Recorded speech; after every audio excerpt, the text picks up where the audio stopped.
Hey everybody, Brian here with Wayfollower Fellowship. This is part 3 of the series that we're doing on the Council of Nicea in 325 AD. If you haven't seen 1 and 2, go ahead and stop this video and go back to start off at series 1 or episode 1 or episode 2 of this series, so that way you're all caught up and that way it's not confusing as to where we're jumping in the middle of the canons of this council. And so we're at number 11. Concerning those who have transgressed without necessity, or the confiscation of their property, or without danger, or anything of this nature, as happened under the tyranny of Licinus, I'm not sure how to say his name, but this holy synod decrees that though they do not deserve leniency, nevertheless they should be treated mercifully. Those, therefore, among the faithful who genuinely repent shall spend 3 years among the hearers. For 7 years they shall be prostrators, and for 2 years they shall take part with the people in the prayers, though not in the offering. So again here, Licinius was the person who was at war with Constantine. And so when they were at war with Constantine's people who were with Licinius, basically were seen as traitors.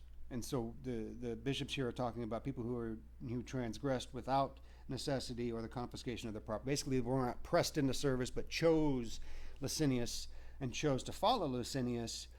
If they want to come back to the church, these are the steps that they have to follow to come back to the church.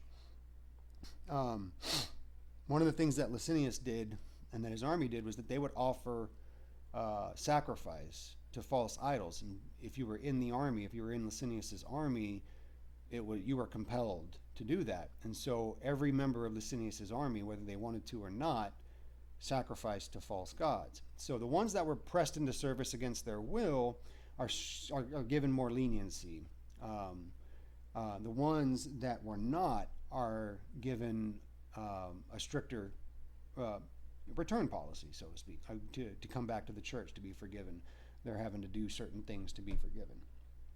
Again, we're starting to see in this a little bit of pride, right? A little bit of haughtiness, a little bit of one-sidedness.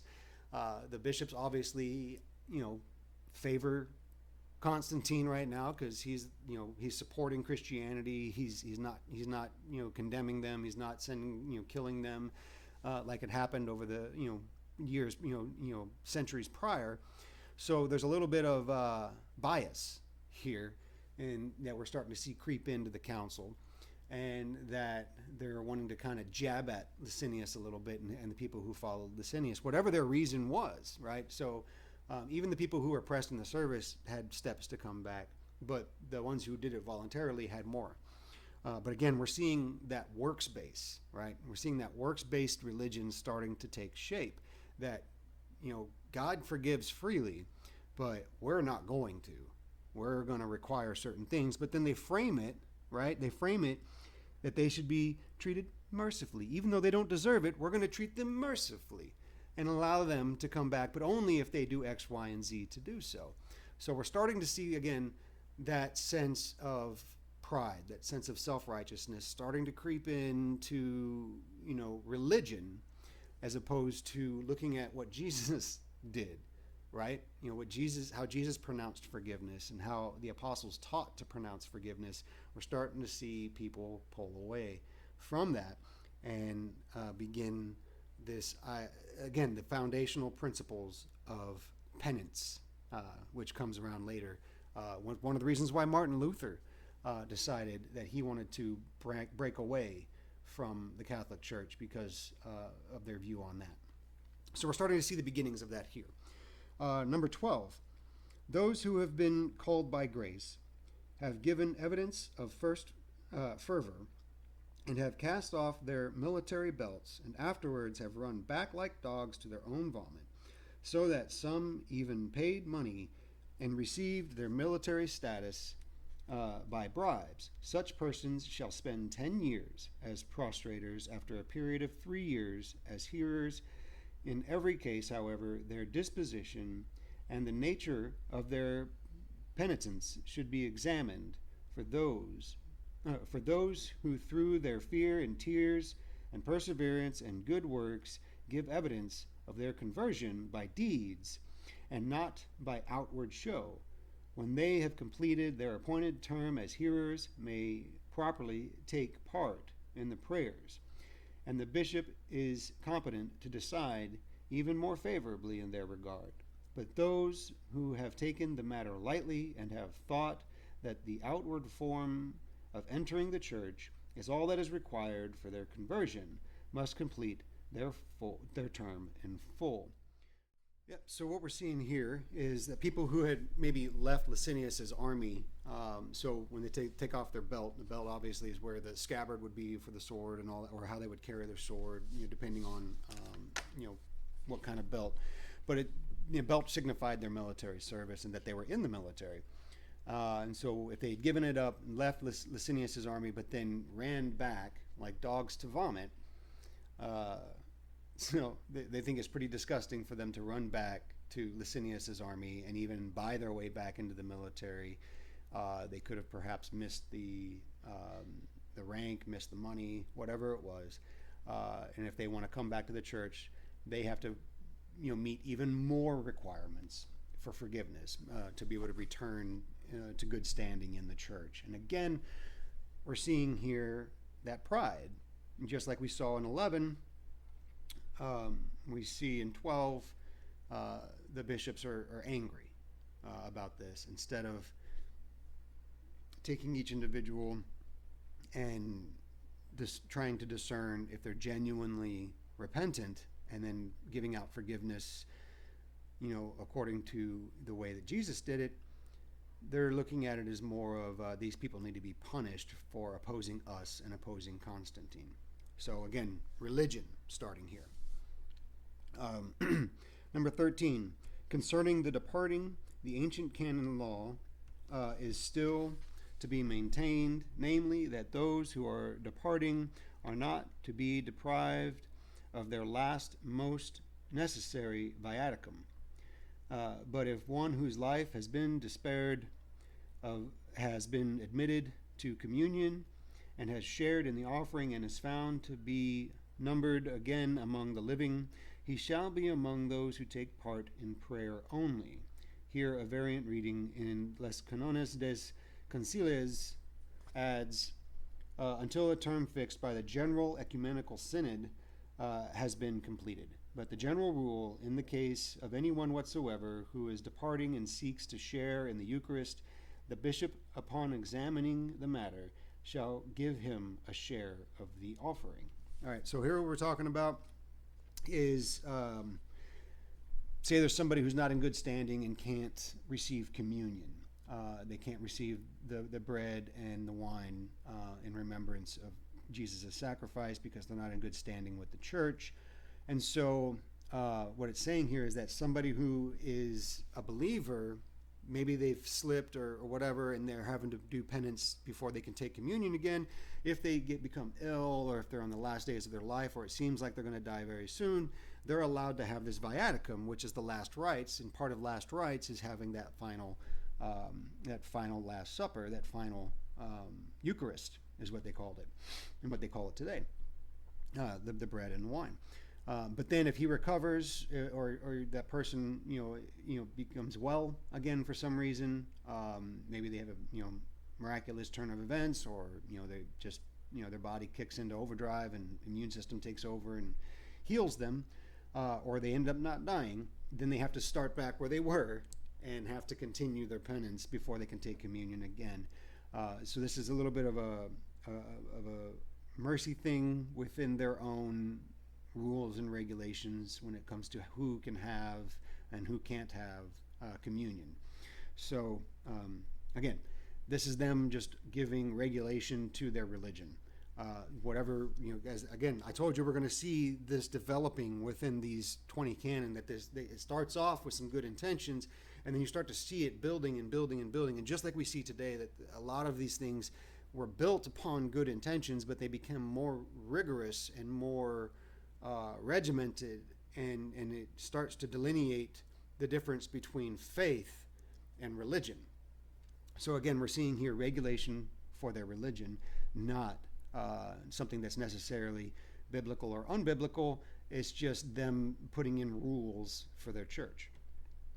I think there's clearly a case that can be made here that that's not appropriate to deny someone communion if they're truly repentant.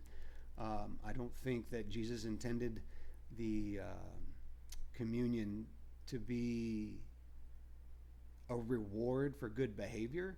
I think he meant it to be a place of solemn remembrance of the pain and suffering that he had to go through, and that he's doing that for us to sustain us, to bring us into communion and relationship with God the Father. But here they're treating it like a carrot and a stick, right? They're saying, here's the carrot, this is communion. But to get this communion, you have to, be disciplined first, and only going to make an exception to that if you're about to die. So again, religious rules being instituted here. 14, concerning catechumens who have lapsed. This holy and great synod decrees that after they have spent 3 years as hearers only, they shall then be allowed to pray with catechumens. So here, more rules, more regulation, more religion.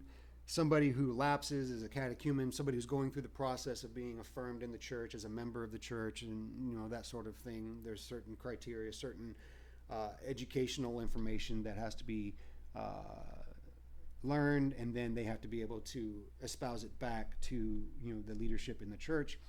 If they lapse, they start to worship false gods, they become sexually immoral, these different, whatever other, issues that the church may see as a sin, they become lapsed. And so then they have to start over. They have to become a hearer for 3 years, and then they can be allowed back in to the catechumens. So, again, more regulation, more works, more religion being built up. 15, on account of the great disturbance and the fractions which are caused, it is decreed that the custom, if it is found to exist in some parts contrary to the canon, shall be totally suppressed, so that neither bishops, nor presbyters, nor deacons shall transfer from city to city. If after this decision of this holy and great synod, anyone shall attempt such a thing, or shall lend himself to such a proceeding, the arrangement shall be totally annulled, and he shall be restored to the church of which he was ordained bishop or presbyter or deacon. So this was to prevent bishops and deacons from, or elders from moving, city to city, church to church, kind of like, a traveling preacher sort of thing, going where they go, taking offering, and kind of, like we saw in the early days in the 1800s and 1900s, traveling preachers going around evangelizing and then taking money. This is kind of a similar thing here, where they're saying that can't be what you do. You can't be allowed to just move city to city and preach and all these things, for two reasons. It would prevent them from being able to, amass, offerings without it going to the church. But also we're talking about, again, the authority, right? The authority of the person, overseeing that city, the authority of the person overseeing that province or that area. And again, we see some pride coming in here when it comes to that. Because I think it's more of a pride thing than it is more a concern about the money. I think here we're seeing that, hey, I'm in charge of this city. How dare you come into my city and preach God's word in my city when I'm the one that decides who comes into my city and preaches, or into my province or whatever. So again, that pride is starting to come up, and we see more religiosity coming to the fore. They say it causes a great disturbance, but I mean, if somebody's preaching the gospel, I don't see how that is a disturbance unless the person in charge is taking offense to it. And it's because they don't see it as them respecting their position. And again, this is a pride thing, not a God thing, in my opinion. Holy,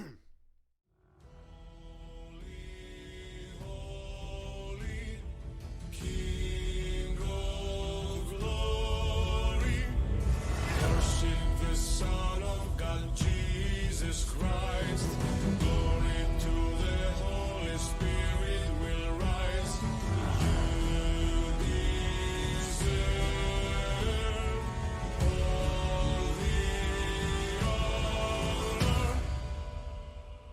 You're the one we call the true Almighty God. You're the one we call the true Almighty